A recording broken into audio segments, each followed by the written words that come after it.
Welcome to Faith Written Forward. Today we're sharing a powerful story of faith, persecution, courage, and hope.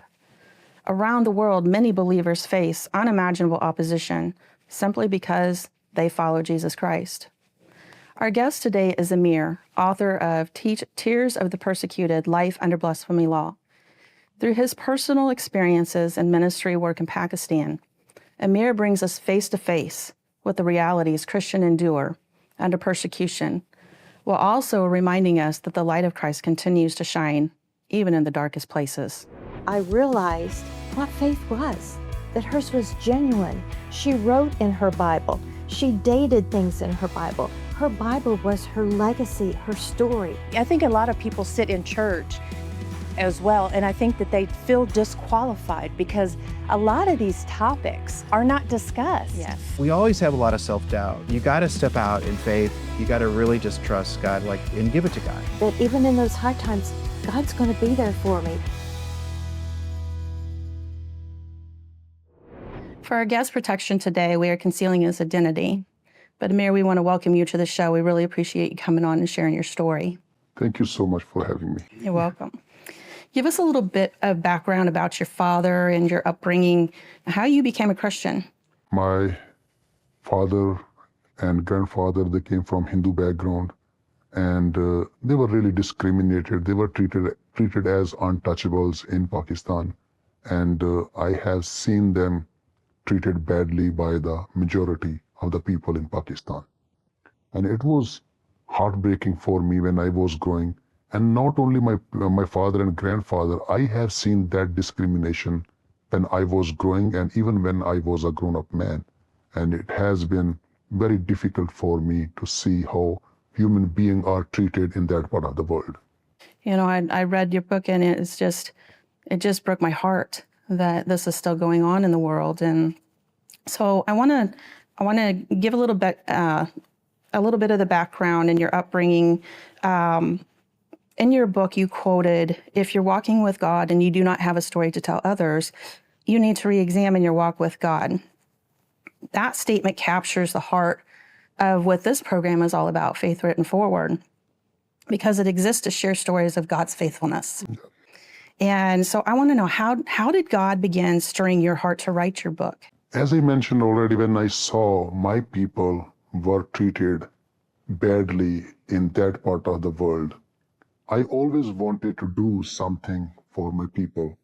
And I'm so thankful to God that He gave me opportunity to be voice for my people. And that's the story behind writing this book. Actually, one of my friends, his name is GW. I was in South Korea. I was pursuing my PhD, and he asked me, "Ameer, why don't you write a book?" I said, "I will write, but after 5 years." He said, "Many peoples in America and in the West, they don't know what kind of challenges Christians are facing in other parts of the world. Right. So you should write a book." So that was the reason I started writing this book. And you write about the untouchables and the discrimination that many Christians face in Pakistan. Help us to understand what that looks like for believers there. You already maybe read the story of Asiya Bibi. She was working in the field, and she drank water in the glass that was for Muslims, and she touched that glass. Because of that reason, she was accused of blasphemy. And this is how Christians, they face persecution in Pakistan. And as I mentioned, they're treated like we Christians on many places still cannot eat with Muslims, with the majority of Muslims, because they don't want to eat with us. And a Christian cannot open his restaurant in Pakistan because no Muslim wants to go there and eat there. So blasphemy accusations, you say, can destroy entire families and communities. Can you explain how the impact of the Pakistan's blasphemy law, how is that affecting Christians? Explain the law to me, because over here I don't know that we really truly understand what that means. Yeah. So blasphemy law 295 BC is basically established to target and persecute Christians and discriminate them. What happens when a person is accused of blasphemy law, like 295 BC, what is 295 BC? B and C clauses in the law says that if somebody says something against Muhammad, he should be put into prison. And C clause say that if somebody says derogatory words about Quran, he should be put into prison for lifetime. And nowadays, people don't wait for the decision from the court. Right. Mob is basically, mob justice is prevailing in Pakistan. When somebody is accused of blasphemy, and I believe that no Christian commit blasphemy against Muhammad and Quran, but they accuse Christians falsely to persecute them. So what happens when somebody is accused? Imam would go to somebody that has like problem with a Christian. He would go to mosque and he will tell Imam that I have heard this guy was speaking against Prophet of Islam and Quran. Imam would announce in the loudspeaker, guys, this guy have committed blasphemy against our Prophet. Let's rise and attack on Christian homes and churches. So that's how this blasphemy law has been abused or used against Christians to target them and to persecute them. So they have no chance for an investigation of any kind, or to be able to back themselves up. So with the fact that they didn't do that. Yeah, there is no need of evidence to prove that this guy has committed blasphemy against Muhammad. Right. Why? Because mob would not listen anything. They just want to attack and destroy Christian homes and Christian churches. Wow, that's... And mob can kill a person at the spot. Yeah, there will be no punishment by the law for them. Basically, if a person kills a Christian, he can become a hero. Wow. Because killing an infidel is the service of Allah and Islam. For us in America, it's just really hard to grasp because we don't have that here. Yeah, because you are living in the land of free. Yes. You can say whatever you want to say, but not like in Pakistan. Persecution is not just a physical suffering. It attacks hope, identity, and dignity. This is what you say on page 21. Yeah. So how has witnessing these realities personally affected you emotionally and spiritually? It has been very difficult because when a Christian girl was taken from my church by a Muslim guy, I was mad and sad. I 100% wanted to kill that guy. Yeah. How you can take a girl or daughter of a Christian family and rape her? And I was completely helpless. I went to police and they didn't do anything. We tried to find the girl, we didn't find her. So that made me so mad. I thought, what kind of leader I am that I cannot do anything for this poor girl. So emotionally, I was like beat up. I thought, what kind of life we have in this country? Right. So that was very hard for me. And when we heard from the police that, okay, we found the girl, but she's no more Christian. She's Muslim because she has accepted Islam and she's married to that Muslim guy. I said, how you can do that? So she was forced into that, though. That's what they do. She was converted to Islam, Yeah. according to them. Right. We don't know the truth. Even she was minor. And she just, they said she has married to a Muslim guy, so we cannot do anything now. We cannot help you anymore. Wow. So just you imagine what you would feel emotionally and mentally if you cannot do anything to bring your daughter or your church member back. Yeah, I can imagine as a leader in the church that would be extremely difficult. Plus, just being a parent. I mean, I just can't even imagine that. When I saw the situation in the family, condition of the family, they were crying out loud because they couldn't do anything. Yeah. When did you realize that this battle was not just political or cultural, but deeply spiritual? It is spiritual because Muslims, they don't believe Jesus Christ is the Son of God. They believe that he is prophet, but not like their prophet. Their prophet is higher than Jesus Christ. So Christianity and Islam, they are two different religions. So it is basically a spiritual thing. They want to, basically Muslim, they want to convert everybody to Islam. When we hear this news that Islam is the fastest growing religion in the world, that's not true. They're growing biologically. That's why they're trying to convert Christian girls into Islam. So converting infidels or Christians to Islam. Basically, that's the way to, glorify Allah or Islam. And Jesus taught us that we need to love those that persecute us. Yeah. And sometimes it's a little hard to swallow when you see such bad going on. That is the reason we are in Pakistan. Why? It is hard to love our enemies. It is completely difficult. But we have to love our enemies. That's why we try to do what we can do in Pakistan. That's why the vision of my church is we love God, we love people, and we serve both. Even they don't deserve to be loved, but we try to love them. Right. One of the captions in your book reads, "Actions speak louder than words." What are some of the ways that you've been able to show God's love to your people, including the Muslims, through your ministry? On every point, we try to do that because I learned by the passage of time when I started my ministry, we cannot argue people to bring them to Jesus Christ. We cannot win people by fighting against them.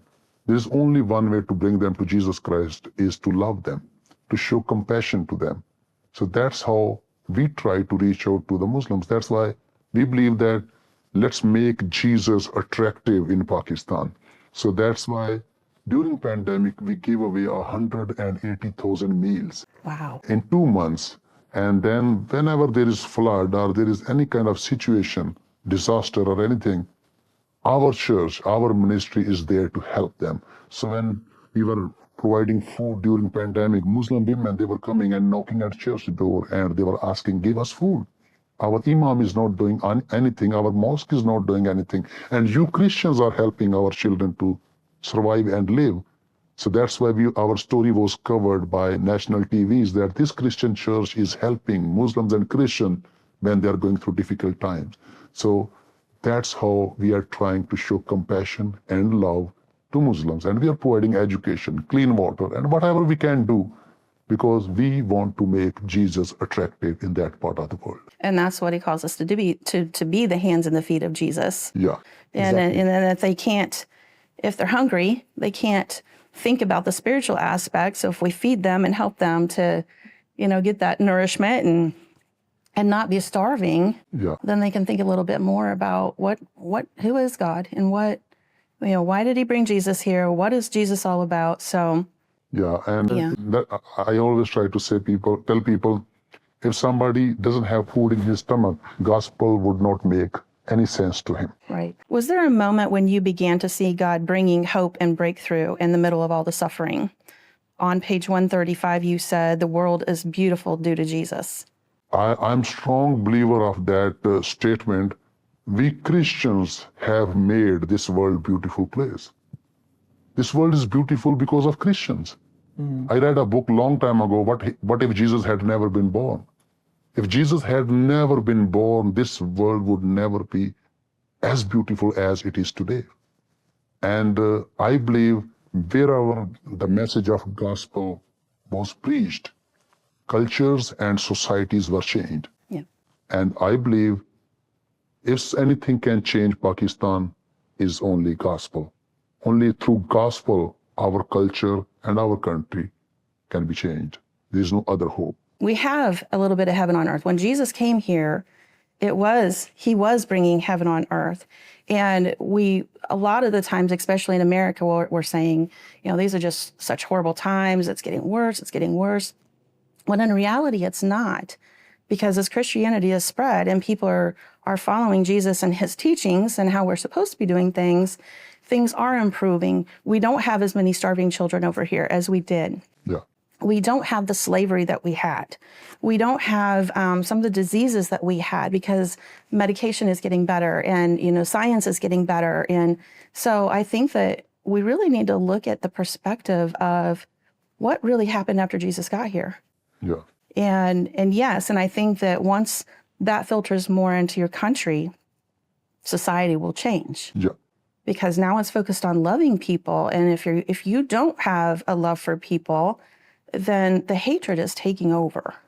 Yeah, it is easy to hate others. Yes. It is difficult to love them. You quoted in your book on page 124, it's time to change our perspective on mission work. Yeah.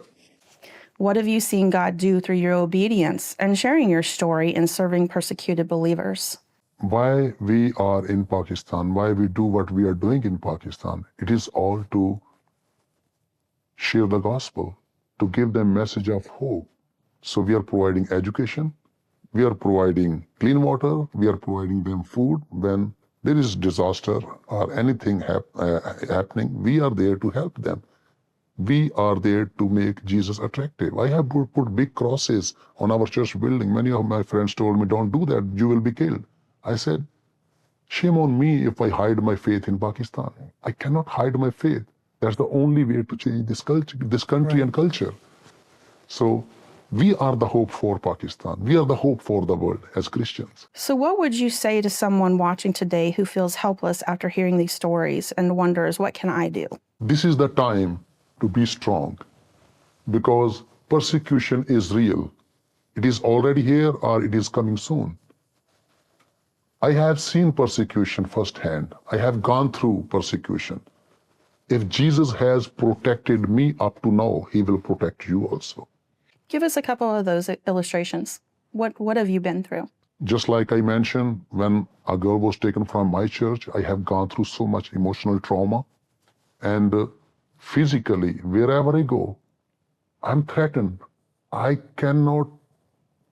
have to be careful what I'm speaking, because they are trying to trap me. They are trying to use my words against me. So I have to be careful. We are living under constant threat in Pakistan. And I have seen in 2011, my church was stoned by a mob. And it was very hard. At 2 a.m. at night time, we were rescuing people. We were bringing them out from Christian community and moving them to a safe place where, because we heard that Muslims are going to burn this community, Christian community. And we were just rescuing people and bringing them out at midnight so that we can save their lives. So I have gone through so much personally what is happening. And one of young boy from my church, he was accused of blasphemy. And they tried to attack on our church. But we thank God, police came on time. Normally they never come on time, but they came on time. 35 police officers, they were there protecting our church building. Wow. But lately they did not find any accusation, evidence of accusation against him or evidence of blasphemy against him. There was a story in your book about a politician. Yeah. Can you tell me a little bit about that? Shehbaz Bhatti, he was a Christian minister, and he was trying and raising his voice against blasphemy law so that this law can be amended or changed.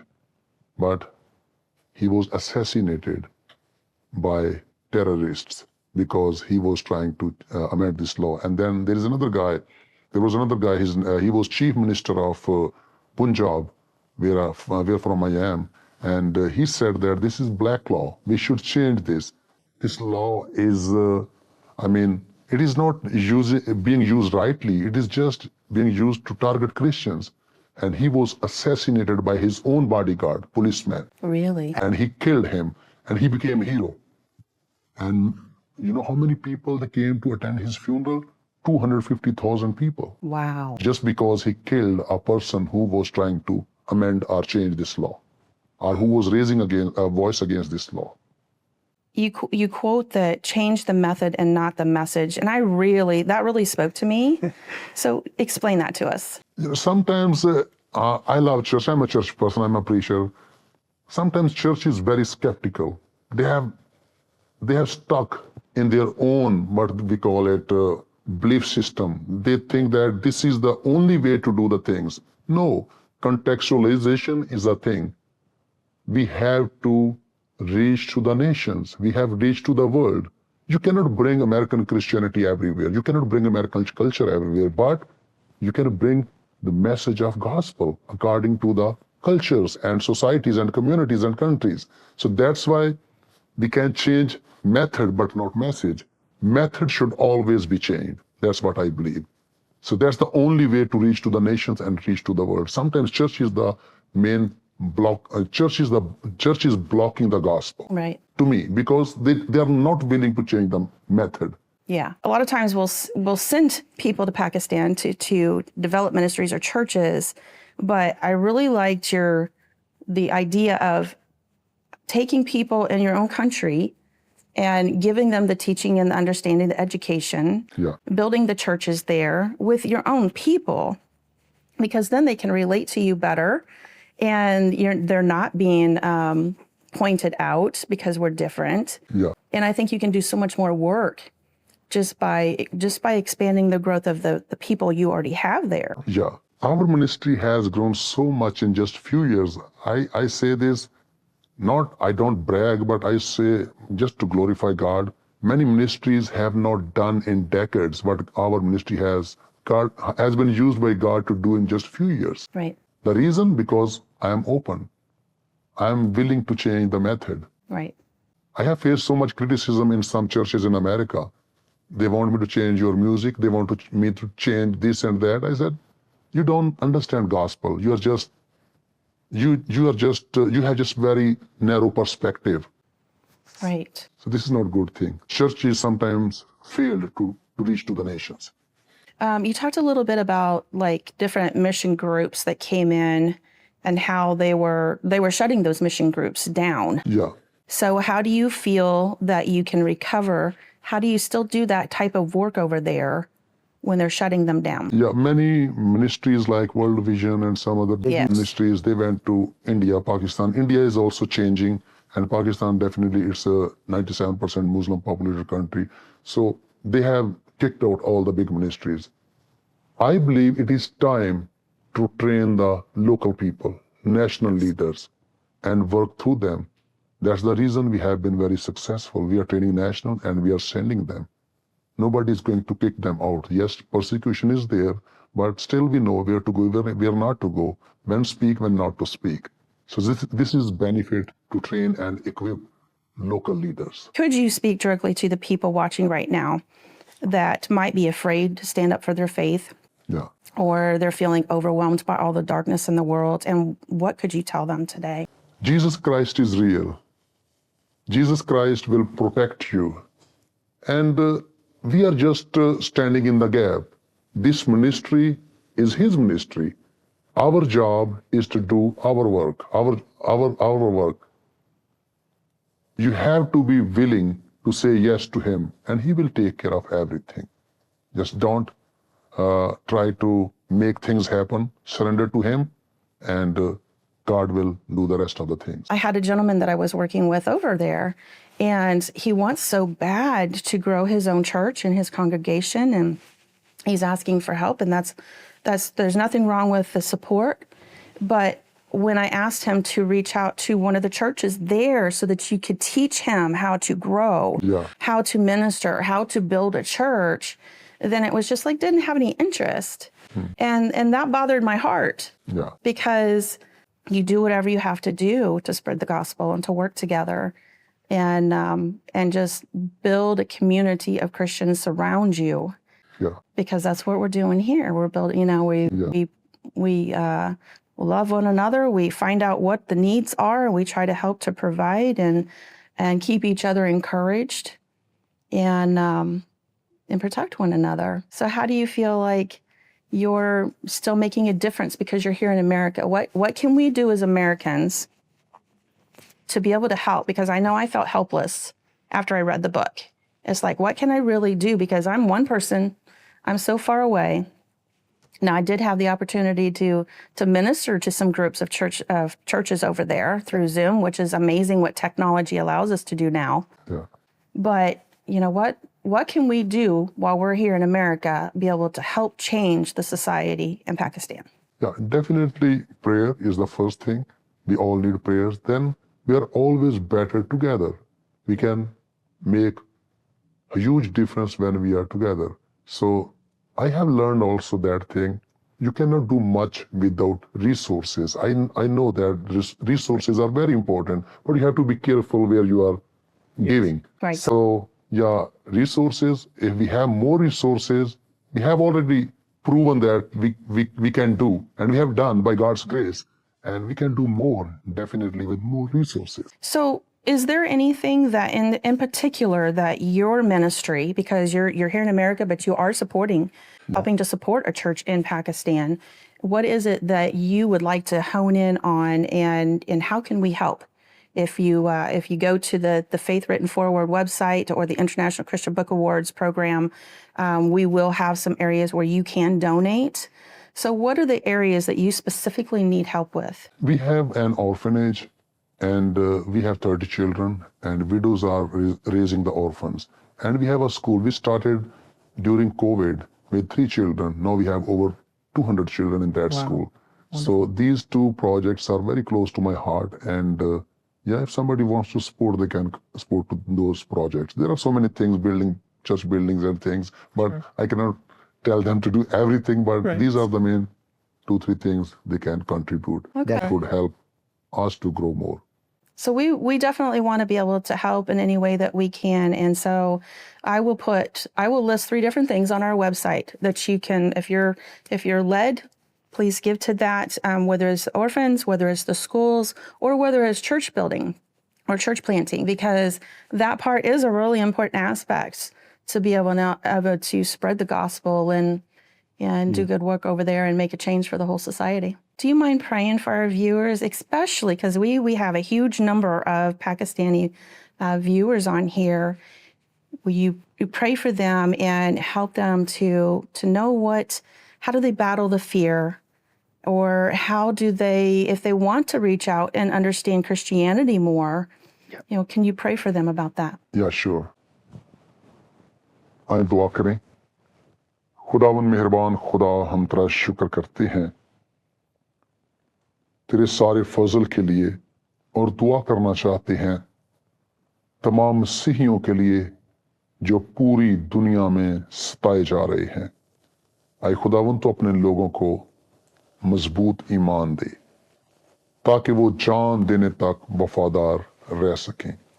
और खुदावन मेरी दुआ है कि निजात का ये पैगाम पूरी दुनिया तक पहुंचे, और खुदावंद लोग तुझे यीशु मसीह को अपना शख्सी निजात दहिंदा कबूल करें, क्योंकि दुनिया में कोई और दूसरा निजात देने वाला नहीं है। तेरा शुक्र करते हैं कि तूने अपनी जान देकर हमें हमारे गुनाहों से खलासी कराई है। अय खुदावंद दुआ करते हैं कि चर्च को इस्तेमाल कर लोगों तक पहुंचने के लिए, कंपैशन जाहिर करने के लिए, ताकि हम तेरे नाम को पूरी दुनिया में जलाल दे सकें, हम तेरे हैंड्स एंड फीट जो हैं वो बन सकें। और खुदावंद तू चर्च को अपनी पनाह में ले, कलीसिया की हिफाजत कर, मदद कर, और हमें ईमान की मजबूती बख्शता रहे।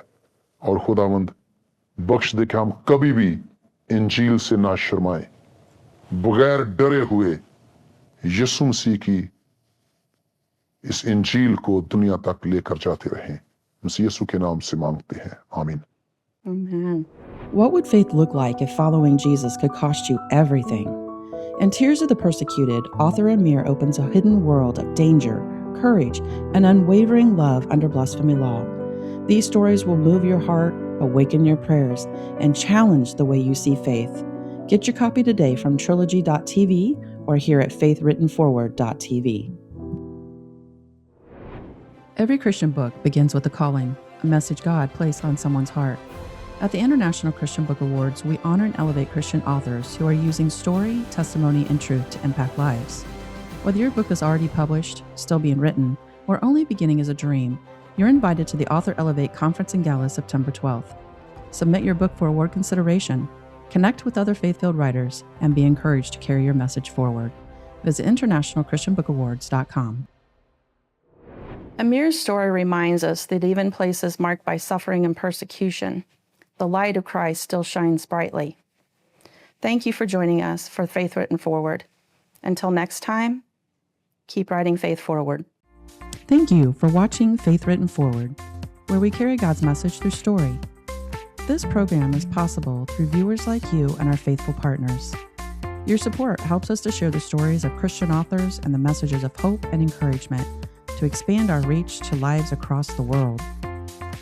Become a partner or sponsor today at faithwrittenforward.tv. We thank you. Until next time, keep moving forward in faith.